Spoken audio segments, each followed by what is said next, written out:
In the meantime, bakit wala nang hindi na nagtuloy ang hearing ni Senator Lacson? Nawala!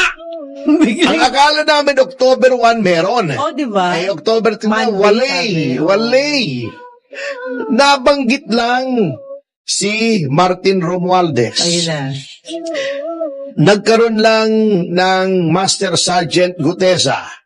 At nagsalita lang si Mike Defensor na marami pang lulutang na mga whistleblowers na wala ng hearing. Senator Lacson, anyari?